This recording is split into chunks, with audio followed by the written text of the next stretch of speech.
I could hardly believe my eyes when I saw 3 police cruisers pulling up my driveway with their lights flashing. Again.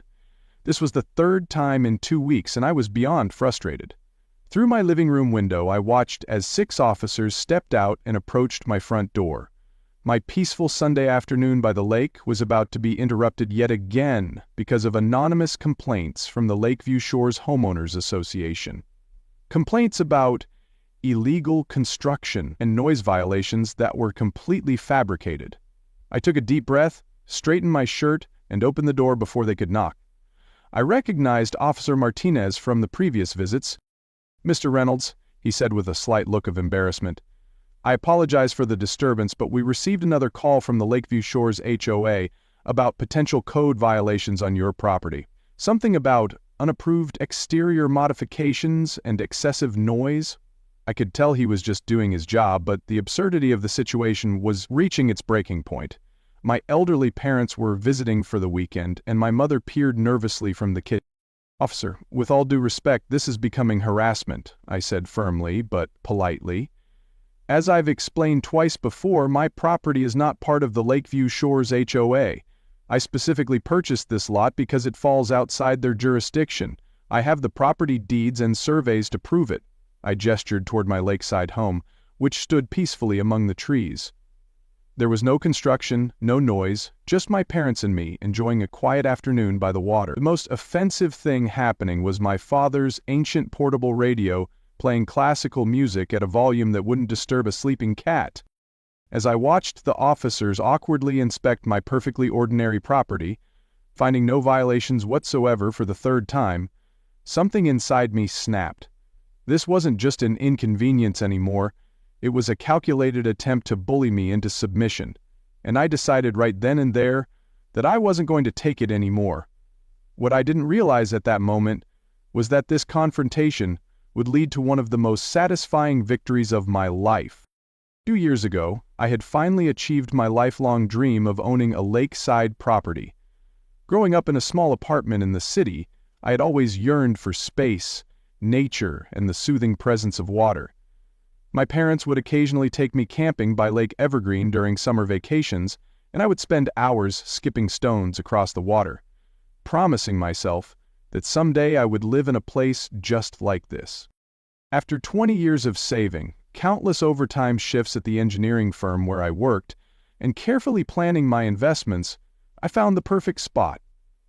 A charming 3-bedroom home with a generous yard that sloped gently down to the shoreline of Lake Evergreen.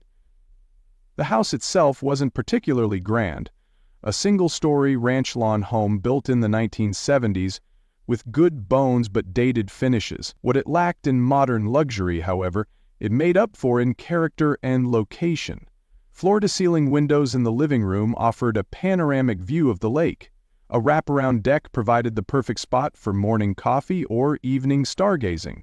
The previous owner, a retired biology professor, had maintained it beautifully for decades, creating thoughtful landscaping with native plants that attracted butterflies and birds. I toured the property on a perfect autumn day when the surrounding maple trees were ablaze with red and gold foliage reflected in the still waters of the lake. The professor walked me through each room, sharing stories about the family gatherings he had hosted, the thunderstorms he had watched roll across the water, and the quiet winter mornings when the lake froze over and deer would venture onto the ice. His love for the place was evident, and I fell in love with it too, not just with the physical structure, but with the life it represented. The asking price was at the very top of my budget, and my real estate agent warned me that there were already 2 other offers. But what truly sealed the deal for me was one critical detail she mentioned casually as we stood on the deck.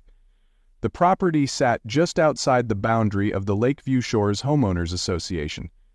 "And that's actually a selling point," she explained. "No monthly fees, and you can make changes to the property without getting committee approval." The professor nodded in agreement. "That's why I bought it 30 years ago," he said.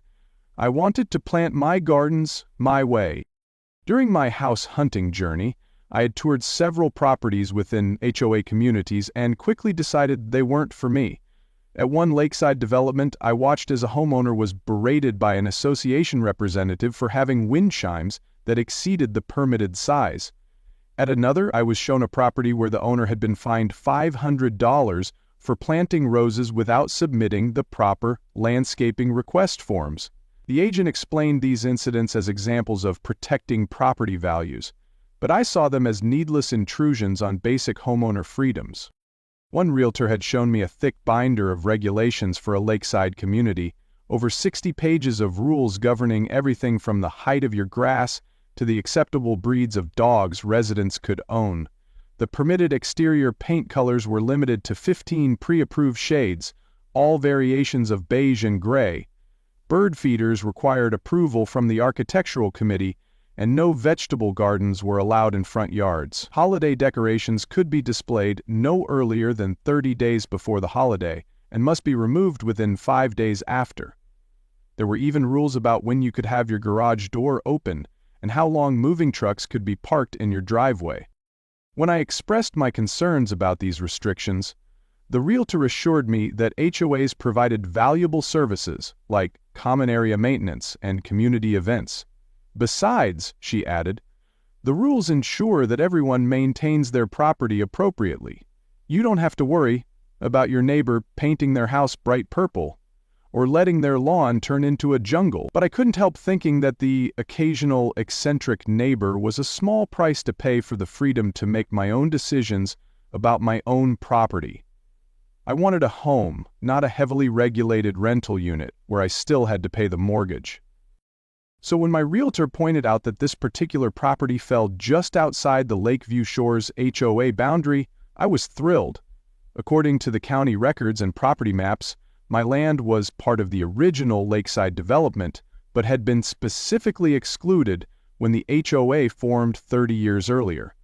My property and 3 others on the eastern shore remained independent, while the other 47 properties around the lake were part of the association. The previous owner confirmed this was a major selling point. He had enjoyed 25 years without HOA fees or restrictions.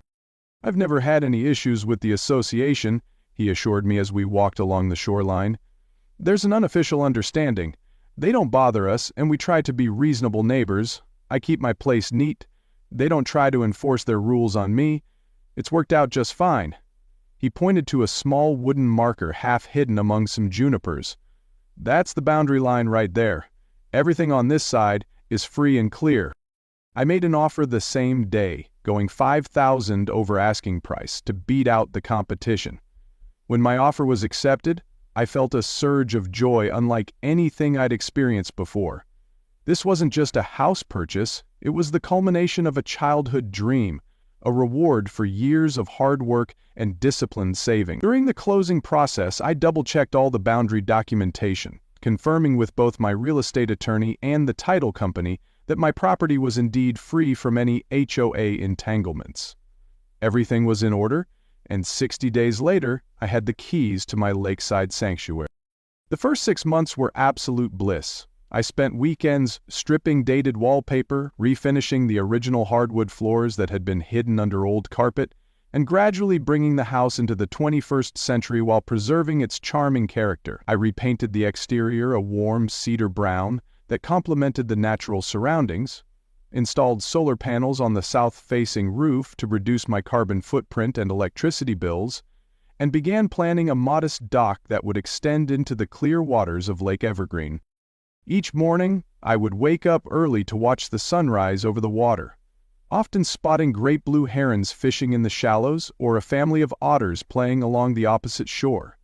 In the evenings, I would sit on my deck with a glass of wine, listening to the chorus of frogs and crickets as the stars emerged in the darkening sky. Sometimes I would take my kayak out at twilight, paddling silently across the glassy surface of the lake, feeling a profound sense of peace I had never experienced in the city. This was everything I had dreamed of and worked for, a personal haven where I could truly feel at home. I introduced myself to my neighbors and quickly became friendly with the Jordan family to my right, a young couple with twin daughters who were delighted to have access to the lake, and the elderly Watkins couple to my left, both fellow free properties outside the HOA's domain. Mrs. Watkins often brought over homemade bread or jam, and her husband, a retired carpenter, generously shared advice when I tackled home improvement projects. The Jordans and I established a casual arrangement to keep an eye on each other's houses when anyone was traveling. Across the lake, I occasionally waved to the other homeowners when I was out kayaking, and everything seemed perfectly amicable. I attended the Public Lake Association meetings that addressed issues affecting all residents, such as water quality monitoring and invasive species prevention. While I noticed that Roger Blackwell, the Lakeview Shores HOA president, seemed a bit cool toward me and the other independent homeowners, there was no overt hostility. He would nod briefly in acknowledgement at these meetings, but rarely engaged in conversation with us. That changed dramatically the day Roger was re-elected as president of the Lakeview Shores HOA, now with what he called a mandate for community improvement. I later learned he had run on a platform of community standards enforcement and property value protection, winning by a narrow margin against a more moderate candidate who had advocated for focusing on community amenities rather than rule enforcement. Roger's victory speech, which someone later sent me a recording of, included troubling language about addressing long-standing boundary inconsistencies and ensuring all lakeside properties contribute fairly to maintaining standards. Within a week of his election, I found an official-looking envelope taped to my front door. Inside was a letter on Lakeview Shores letterhead, welcoming me to the neighborhood, which seemed odd since I had already been living there for 6 months, and informing me that I was 3 months behind on my HOA dues. According to the letter, my property was technically under Lakeview Shores jurisdiction, according to the original development plans, and I was expected to begin complying with all community regulations immediately. The letter included an invoice for $875 in overdue fees and a copy of their rulebook, which was highlighted to indicate several apparent violations on my property, including my solar panels, the color of my house, and the natural landscaping I had established around my property boundaries. I was confused at first, wondering if there had been some mistake in my property research. I immediately called my real estate attorney, who had handled my closing. She reassured me that my property was indeed HOA-free and suggested I respond with a polite but firm letter clarifying the misunderstanding. I did exactly that, attaching copies of my property documents clearly showing the boundaries. I hand-delivered the response to the HOA office, speaking briefly with their secretary, who promised to clear things up. 3 days later, a second notice appeared, this one with more aggressive language, stating that failure to recognize the authority of the Lakeview Shores HOA could result in liens against the property. This was followed by a visit from Roger Blackwell himself, accompanied by 2 other board members. They caught me on a Saturday morning as I was enjoying coffee on my deck. Roger was a tall man with meticulously combed silver hair and a practiced smile of someone who had spent years in sales. Without waiting for an invitation, the 3 of them marched up my driveway, clipboards in hand. "Mr. Reynolds," Roger called out with false cheer, "we need to discuss your compliance with community standards." The conversation that followed was tense but civil. I again explained that my property was not part of their association, showing them the same documentation I had sent to their office. Roger dismissed this with a wave of his hand, claiming they had updated surveys showing that all lakefront properties were included in the HOA. When I asked to see these surveys, he promised to have them sent over, but conveniently never did. Before leaving, he pointed out 3 violations I needed to address: my recently installed solar panels, which hadn't been approved by the architectural committee, my boat, which was visible from the lake, and my plan to build a dock, which would require HOA approval I would certainly not receive. His parting words still ring in my ears. "We take our community standards very seriously, Mr. Reynolds. It would be a shame to let this escalate." I spent that evening researching my options and speaking with my neighbors. The Jordans revealed they had received similar letters but had ignored them. Mrs. Watkins, however, was visibly distressed. At 83, she didn't have the energy for confrontation, and was considering paying the demanded fees just to avoid trouble. This bothered me deeply. It was one thing to try to bully me, but pressuring an elderly widow felt particularly despicable. The following weeks brought escalating harassment. Official violation notices appeared regularly. For my grass being half an inch too tall, for leaving my garage door open for more than 30 minutes, for having guests park on the street during a small dinner party. Then came the anonymous complaints to various county departments. An environmental inspector showed up to investigate claims that I was dumping pollutants into the lake. A building inspector arrived to check if my deck had proper permits. A code enforcement officer came to verify if my property complied with setback requirements. Each investigation found nothing wrong, but the pattern was clear. The HOA was trying to make my life difficult enough that joining them would seem like the easier option. The situation took a more serious turn when they began calling the police. The first time, officers responded to reports of excessive noise and possible underage drinking during what was actually a quiet afternoon barbecue with my brother's family, including his 3 children, all under the age of 10. The second time, they reported unauthorized construction when I was simply replacing a few weathered boards on my deck. Each time, the officers quickly determined there was no issue, but the intrusions were becoming both embarrassing and infuriating. My reputation in the community was being damaged, and my peaceful lakeside retreat was feeling less like a sanctuary with each passing day. The third police visit, the one that occurred while my parents were visiting, was the final straw. My father, a retired judge, watched the entire interaction with growing indignation. When the officers finally left after finding no violations whatsoever, he turned to me with the same expression he used to wear in the courtroom. "This is textbook harassment, son," he said firmly, "and it's time you fought back." The next morning, I called Patricia Summers, a property rights attorney my father recommended. She specialized in homeowner disputes and had a reputation for taking on overzealous HOAs. Before our meeting, I spent hours organizing everything, creating a chronological timeline of every interaction, making copies of all correspondence, and even preparing a map of my property with the correct boundary lines clearly marked. I wanted to be as thorough as possible because I knew this wasn't just about me anymore. It was about standing up for Mrs. Watkins, the Jordans, and anyone else who might fall victim to similar tactics. Patricia's office was located in a converted Victorian house downtown, its dignified appearance matching her reputation. As I walked in, carrying my thick folder of evidence, her assistant offered me coffee and assured me that I was in good hands. "Patricia has dealt with Lakeview Shores before," she confided. "She knows exactly what they're capable of." That small comment reinforced my confidence that I'd chosen the right attorney.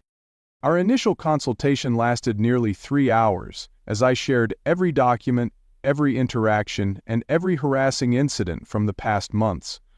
Patricia listened intently, occasionally making notes or asking clarifying questions. She was particularly interested in the pattern of police calls, asking me for specific dates and times, and the names of the officers who responded. She also spent considerable time examining the property documents, nodding with growing certainty as she confirmed my property's independent status. "Did anyone else witness any of these interactions?" she asked, tapping her pen against her legal pad. I told her about my neighbors who had received similar letters, my brother's family who had been present during the first police visit, and of course my parents who witnessed the most recent incident. "Good," she nodded. "Witness testimony will be crucial if this goes to court." The way she said "if" made it clear she already believed it would. By the end of our meeting, her professional demeanor had given way to genuine outrage. I could see it in the tightening of her jaw and the intensity of her gaze as she reviewed my timeline one last time. "This is beyond the usual HOA overreach," she explained, leaning forward with intensity. "What you're describing isn't simply an association being strict about their rules. They're engaging in a deliberate campaign of harassment to force you to join their association, despite having no legal authority over your property. The police calls are particularly concerning. That's potentially filing false reports, which is a criminal matter. She stood up and walked to a large bookshelf, pulling out a thick volume on property law. HOAs wield significant power within their legitimate boundaries, but they have absolutely no authority to forcibly incorporate independent properties. What they're attempting is essentially a hostile takeover of your land. She flipped through the book, stopping at a specific page and showing me a case citation. There's precedent for this. Harrison versus Palm Creek Estates. An HOA tried something similar, and the court not only ruled against them but awarded substantial damages to the homeowner. Patricia closed the book decisively. I believe we have a strong case here, Mr. Reynolds. Not just to stop their harassment, but potentially to secure significant compensation for what you've endured. She explained that HOAs typically carry insurance for their board members, which means there could be a substantial source of funds for damages. These policies often have exclusions for fraudulent or criminal acts, though, which means the board members themselves could be personally liable if we can prove they knowingly engaged in fraud. The possibility of holding Roger Blackwell personally accountable was admittedly satisfying. Patricia must have seen it in my expression because she smiled slightly and added, "People like Blackwell count on others backing down. They're not used to someone who fights back effectively." She agreed to take my case and suggested we begin with a formal investigation into the HOA's boundary claims before filing a civil lawsuit. "I'll need a retainer to get started," she explained, naming a figure that made me wince slightly. "But based on what I've seen, I believe we'll recover that and much more when this is over." I wrote the check without hesitation. Some things were worth fighting for, no matter the cost. Patricia wasted no time in launching our investigation. First, she hired Thomas Whitaker, a professional surveyor with 30 years of experience and certification as an expert witness in property disputes. "If anyone can definitively establish your boundaries, it's Tom," she assured me. I took a day off work to meet him at my property, watching as he meticulously set up his equipment and began taking measurements. He worked with remarkable precision, consulting original plat maps and geographic markers that had been established decades ago. "Property lines don't lie," Tom told me as he worked, the sun glinting off his surveying transit. "People might try to redraw them on paper, but the actual physical boundaries, they're as close to absolute truth as you get in real estate." There was something reassuring about his methodical approach, the way he triple-checked each measurement and marking. By the end of the day, he had not only confirmed my property boundaries, but had discovered something interesting. The original survey markers that clearly established the HOA boundary line ran exactly 27 feet away from my property line, creating an undeniable buffer zone that further invalidated their claims. Meanwhile, Patricia submitted formal records requests to the county for all documentation related to the formation of the Lakeview Shores HOA and subsequent amendments. She also filed requests for all recent submissions made by the HOA regarding boundary adjustments. The county clerk's office initially estimated it would take 2 weeks to compile everything, but Patricia's reputation and persistence managed to expedite the process. What she discovered when the documents arrived was shocking even to her experienced eyes.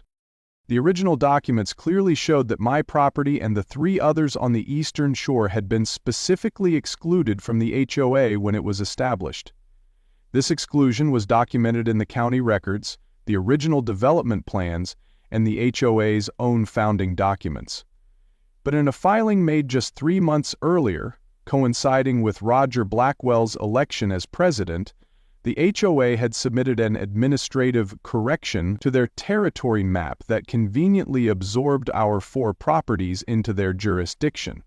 This correction was accompanied by a letter claiming the original exclusion had been a clerical error that they were now rectifying. Even more damning, Patricia uncovered evidence that the signatures on this administrative correction appeared to have been forged. The county clerk, who supposedly certified the change, had retired 2 years earlier, and the notary stamp used on the document belonged to someone whose license had expired. This wasn't just aggressive overreach, it was fraud. Armed with this evidence, Patricia helped me file a comprehensive civil lawsuit against the Lakeview Shores HOA, naming both the organization itself and several board members individually, including Roger Blackwell. The lawsuit alleged harassment, attempted fraud, filing false police reports, defamation, and intentional infliction of emotional distress. We requested significant damages, a permanent injunction preventing them from claiming authority over my property, and court costs. The HOA's initial response was dismissive. Their attorney, a cousin of one of the board members as we later discovered, filed a motion to dismiss, claiming the lawsuit was frivolous and that the association was simply enforcing community standards. The judge denied their motion and ordered discovery to proceed, which is when things truly began to unravel for them. During the discovery process, we obtained the HOA's internal communications, and what we found was astounding. Patricia had submitted a comprehensive request for documentation that the judge approved despite objections from the HOA's attorney. When the files finally arrived, 3 boxes of printed emails, meeting minutes, and internal memos, Patricia and I spent an entire weekend in her office, methodically going through everything. The first significant find came late Saturday afternoon. Hidden in a folder marked Strategic Planning was a complete dossier on each of the 4 independent properties, including mine. They had aerial photographs, tax information, and even notes about our daily routines, when we typically left for work, when we entertained guests, even what cars our regular visitors drove. It was disturbingly thorough and felt like something from a surveillance operation rather than a neighborhood association. Then we found the emails, dozens of them, between board members discussing their strategy for incorporating the 4 independent properties. The language was shockingly explicit. One email from Roger Blackwell, dated just 2 weeks after he became president, explicitly stated these holdouts damage our property values with their non-conforming structures. The Reynolds place is especially problematic with those garish solar panels. If we can't convince them to join voluntarily, we need to make their lives difficult enough that joining seems like the easier option. Another board member, Diane Mercer, had responded enthusiastically. The Reynolds property is the key. If we can break him, the others will fall in line. The old lady next door is already considering paying up. I spoke with her last week, and she seemed quite frightened by the possibility of legal consequences. A few more well-timed notices should push her over the edge. I felt a surge of protective anger reading how they had deliberately frightened Mrs. Watkins. Patricia noticed my reaction and placed a steadying hand on my arm. "Remember, every despicable thing they did strengthens our case," she said firmly. "This isn't just about boundaries anymore. It's about predatory tactics against vulnerable residents." As we continued reading, the emails became increasingly brazen. There was detailed discussion of a pressure campaign with assigned roles for different board members. They had even created a schedule for the police calls, carefully timing them to avoid having the same person report too frequently and raise suspicion. The most shockingly direct evidence, however, came from an email thread started 3 months into their harassment campaign. A board member named Kevin Walsh had written to the group expressing concerns about their tactics. "I'm worried we're crossing legal lines here. The police calls especially seem problematic. What if Reynolds decides to fight back?" Roger's response was immediate and dismissive. "He won't. People like him make noise but back down when faced with enough pressure. Besides, we have contingencies in place." The contingencies became clear in another email where Roger outlined a strategy for dealing with potential legal challenges. "If it comes to it, we'll claim we were acting in good faith based on the boundary adjustment. We've created enough documentation to make it look legitimate. The costs of fighting us would be prohibitive for most homeowners." Most shockingly, there was clear evidence they knew perfectly well that our properties were not under their jurisdiction. The HOA's own attorney had sent them a memo warning that their boundary claim was legally unsupportable and advising them to cease harassment activities immediately. Roger had forwarded this email to the board with a single comment: "To be deleted." We never received this advice. The most disturbing discovery came on Sunday evening, buried in a folder of miscellaneous documents. It was a detailed strategy memo titled Phase 2 Enforcement that outlined escalating tactics if their initial harassment didn't work. The planned actions included contacting our employers with vague concerns about our character, organizing neighbors to file complaints with every possible county department, and even suggestions for monitoring our visitors and deliveries. Reading through their cold, calculated plan to systematically disrupt our lives left me feeling violated and angry. This wasn't just an HOA overstepping its bounds. It was a group of people who had weaponized their positions to bully and intimidate their neighbors. Patricia was equally appalled. In 20 years of practicing property law, I've seen aggressive HOAs, but this is something else entirely, she said as we packed up the last of the documents. This isn't just about property boundaries. It's about abuse of power and intentional infliction of emotional distress. The good news is, they've handed us everything we need to not just win, but to make an example of them. The emails also revealed that the police calls were part of a coordinated strategy. Board members took turns making complaints, using different names each time to make them seem like they came from various concerned residents. They specifically timed complaints for when they noticed I had guests, hoping to maximize embarrassment. One email from Diane Mercer gloated, "Reynolds looked really uncomfortable explaining to his visitors why police were at his house. A few more incidents like that and he'll be begging to join." I'm thinking we time the next call for when those people with the children are over again. Nothing makes someone more defensive than feeling like they're being judged as a host. Reading that particular email made my blood boil. Those people with the children were my brother, his wife, and their young kids who had simply come over for a weekend barbecue. The idea that they had been watching my home, waiting for family visits to disrupt, felt incredibly invasive. When these communications became evidence in our lawsuit, the HOA's attorney immediately pushed for settlement discussions. They offered to recognize that my property was independent, waive all claimed fees, and pay $5,000 for my inconvenience. Patricia laughed at the offer and countered with our demands: full admission of wrongdoing, a public apology, payment of all legal fees, and substantial damages for the harassment campaign. They refused, apparently believing a judge would find their behavior less egregious than we claimed. It was a serious miscalculation. After months of preparation, our day in court finally arrived. The case was assigned to Judge Harriet Chen of the County Circuit Court, who had a reputation for no-nonsense efficiency and a particular dislike for bullying tactics. Patricia was pleased with the assignment. "Judge Chen reads everything submitted to her court," she told me. "She'll have studied our evidence thoroughly before we even begin." The courtroom was more crowded than I expected. Not only were all the named defendants present with their attorneys, but I noticed several Lakeview Shores residents in the gallery, along with Mrs. Watkins, the Jordans, and surprisingly, reporters from 2 local newspapers. Word had spread about the case, apparently becoming something of a cause célèbre in local property rights circles. The trial lasted just 3 days, but they were among the most satisfying days of my life. Patricia was masterful in her presentation of our case, methodically laying out the evidence with a clarity that made the HOA's misconduct impossible to ignore. She called the surveyor, Tom Whitaker, who used visual aids to demonstrate conclusively that my property had never been part of the HOA territory. She presented the original documents and the fraudulently modified ones side by side, the differences glaringly obvious when highlighted. When it was the defense's turn, their strategy became clear.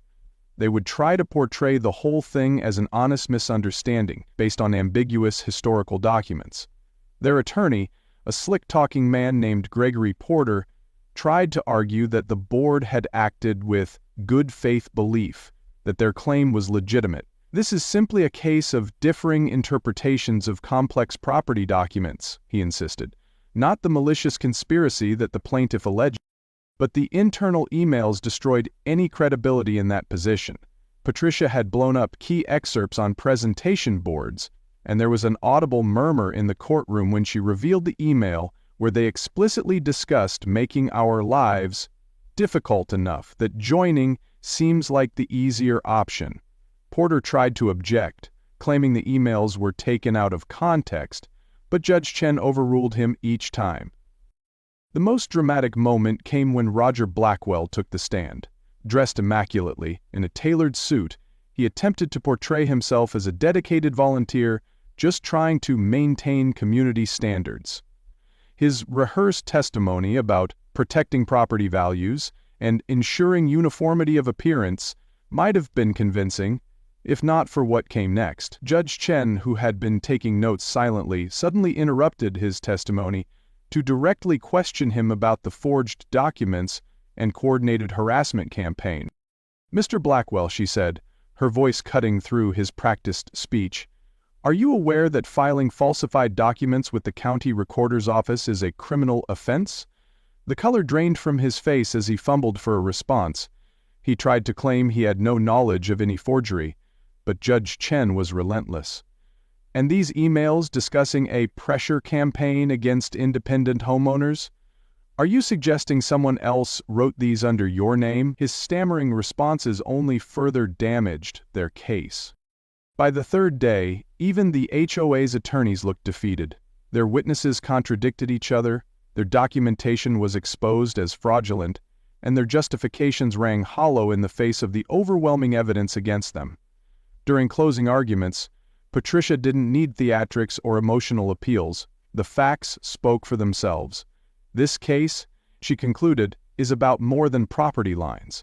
It's about the abuse of power, about using harassment and intimidation to bully homeowners who simply wanted to exercise their legal right to remain independent of an association they never agreed to join. Mrs. Watkins testified about feeling pressured and frightened by the board's tactics, bringing several jurors to tears. The county clerk, whose signature had been forged, testified about never authorizing any boundary changes.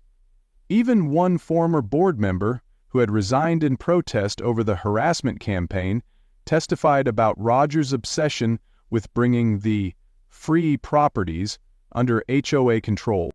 On the final day, Judge Chen delivered her ruling, and it exceeded even our most optimistic hopes. The courtroom was packed, not just with the parties involved in the case, but with other homeowners from around the lake, local real estate agents, and even a representative from the State Homeowners' Rights Coalition who had been following the case. A tense silence fell as Judge Chen entered and took her seat at the bench. She began by methodically reviewing the evidence presented, her voice measured but her words precise and often biting. She specifically highlighted the forged boundary documents, the coordinated harassment campaign, and the internal communications, revealing the board's knowledge that their actions were improper. Her voice was measured, but her words were scathing as she declared the HOA's actions a disturbing pattern of deliberate harassment, fraudulent misrepresentation, and abuse of process. "This court finds the defendant's conduct particularly troubling," she continued, directing a stern gaze at Roger Blackwell and the other board members. "Homeowners associations exist to benefit their legitimate members, not to harass and intimidate neighboring properties. The evidence shows that the defendants knew, unequivocally knew, that the plaintiff's property was not within their jurisdiction, yet they engaged in a calculated campaign to force him and other independent homeowners to submit to their authority. She issued a permanent injunction prohibiting the Lakeview Shores HOA from claiming any authority over my property or the other 3 independent properties. She ordered them to issue written retractions to all residents acknowledging that our properties were not part of their association and never had been. She also required the HOA to file corrected boundary documents with the county recorder's office under penalty of perjury. Then came the damages. Judge Chen leaned forward slightly, looking directly at the defendants. "The plaintiff has proven by clear and convincing evidence that he suffered significant harm as a result of the defendant's actions. For the harassment campaign, fraudulent filings, and emotional distress inflicted upon Mr. Reynolds, this court awards compensatory damages in the amount of $375,000. There was a murmur in the courtroom, but Judge Chen wasn't finished. Furthermore, given the deliberate, calculating nature of the defendants' conduct and their continued attempts to disguise their actions, even during these proceedings, punitive damages are not only warranted but necessary." She paused, and I could feel the tension in the room rising. Therefore, this court awards punitive damages in the amount of $700,000 to be paid by the HOA's insurance and, significantly, by the individual board members who participated in the harassment campaign. As gasps echoed through the courtroom, she continued with specific allocations. Of this amount, $200,000 will be the personal responsibility of Roger Blackwell, as the evidence clearly establishes his role as the primary architect of this scheme. Board members Diane Mercer, James Hoffman, and Peter Wilson will each be responsible for $100,000. The remaining $200,000 will be the responsibility of the association itself. On top of this, the HOA was ordered to pay all court costs and my attorney's fees, which by then had reached nearly $90,000. As a final measure, Judge Chen ordered the current board to undergo mandatory training on HOA legal boundaries and ethical governance before they could continue serving. "This court wants to send a clear message," Judge Chen stated firmly, removing her reading glasses and addressing the entire courtroom, "that homeowners associations exist to serve their members, not to harass their neighbors or fraudulently expand their territory. The conduct displayed by the defendants represents a gross abuse of power that cannot be tolerated in a civil society." She also referred the case to the district attorney's office for potential criminal charges related to the forged documents and false police reports. As we left the courtroom, Patricia squeezed my arm and whispered, "You didn't just win, you made history. This judgment will be cited in HOA cases for decades." The vindication was overwhelming. After months of stress, intrusions, and uncertainty, justice had been served in the most definitive way possible. The victory wasn't just for me, but for Mrs. Watkins, the Jordans, and anyone who had ever felt powerless against collective bullying. The aftermath was swift. Roger Blackwell resigned from the HOA board the same day, along with 3 other members who had been implicated in the harassment campaign. The association's insurance company initially balked at covering the damages, citing the intentional and fraudulent nature of the board's actions, which triggered a separate lawsuit between the HOA and their insurer. This meant many of the responsible board members would indeed be paying damages from their personal funds, a consequence that sent shockwaves through HOA boards across the county. With my settlement money, I wasted no time reclaiming my Lakeside dream. I hired contractors to build the dock I had always planned, a beautiful wooden structure extending 30 feet into the clear waters of Lake Evergreen, with a small covered area at the end, perfect for fishing or simply watching the sunset. I added a stone patio with a fire pit where the sloping lawn met the shoreline, created winding garden paths with native plants and flowers, and installed elegant landscape lighting that made the property glow softly in the evenings. But my favorite addition was the sign I placed at the edge of my property, visible to anyone walking the lakeside path. "Free Lakeside, no HOA required." It wasn't meant as a taunt, but as a declaration of independence. Beside it, I added a community bulletin board and a small lending library, filled with books about nature, lakes, and peaceful living. I began hosting monthly community picnics, open to everyone around the lake, including residents from the HOA property. These gatherings quickly became popular, creating connections that transcended the artificial boundaries of membership. The most unexpected outcome was the number of HOA residents who began approaching me quietly for advice. "How difficult would it be for our property to leave the association?" they would ask during community gatherings. "Is there a legal pathway to independence?" Even some of the new board members, more reasonable people who had stepped up after the mass resignation, sought my input on creating more flexible rules and focusing on community building rather than restriction enforcement. One afternoon, as I sat on my new dock watching the golden light of sunset dance across the water, Mrs. Watkins joined me with 2 glasses of lemonade. "You know," she said as she settled into the chair beside me, "my husband bought this property specifically because it wasn't controlled by an association. He always said that true community comes from choice, not coercion." She raised her glass in a small toast. He would have been proud of how you stood up, not just for yourself but for all of us. I clinked my glass against hers and looked out over the peaceful lake.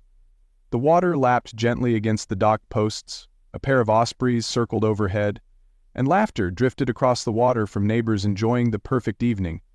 This was exactly the lakeside sanctuary I had dreamed of. Not just a piece of property free from unreasonable restrictions, but a true home where community grew naturally from mutual respect rather than arbitrary rules. The battle had been difficult, but as I sat there, watching the sun sink below the tree line, I knew with absolute certainty that it had been worth fighting.